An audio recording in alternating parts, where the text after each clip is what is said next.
Nanay, tutur kita sa aking crib.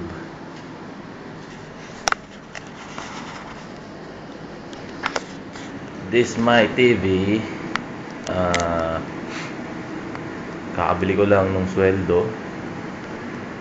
Saka Orbit yun. Cable. Pati itong cabinet binibili dito.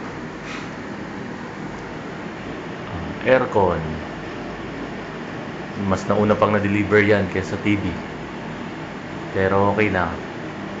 Dahil malamig na.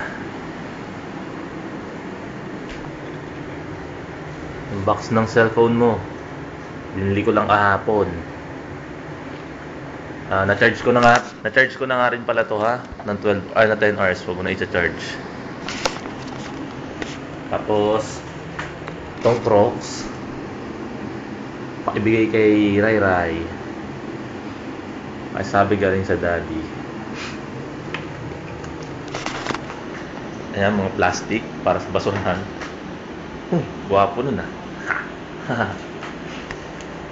Refrigerator, binili ko last 2 months ago ata to. Last month ago.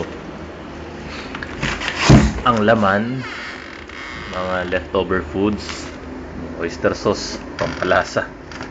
Gatas, bulok na. Siyempre, ulam.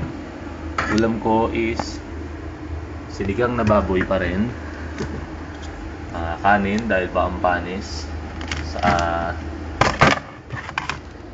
mga natirang spaghetti sauce, niluto ko last week pa. Sa freezer, walang laman. Hotdog and burger patties lang.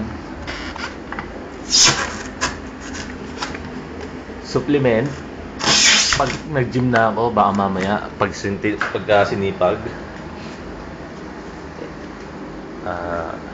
kaya ng kama, medyo maliit lang ang kwarto, kaya maraming nakasabit dahil wala na akong paglagyan. Ito ba? Ito ang banyo.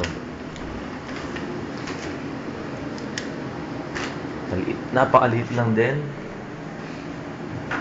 Di pa ako nakahanap ng pwesto dahil medyo mahal ang bahay dito. Ito nga, nasa 8,000 pesos tong rent ko rito sa kwartong to. Pero libre na yung lahat, kuryente pati tubig. Siya, sige na. Huwag mo na i-charge to ha. Na-charge ko to initial charging ng 10 hours. Masala.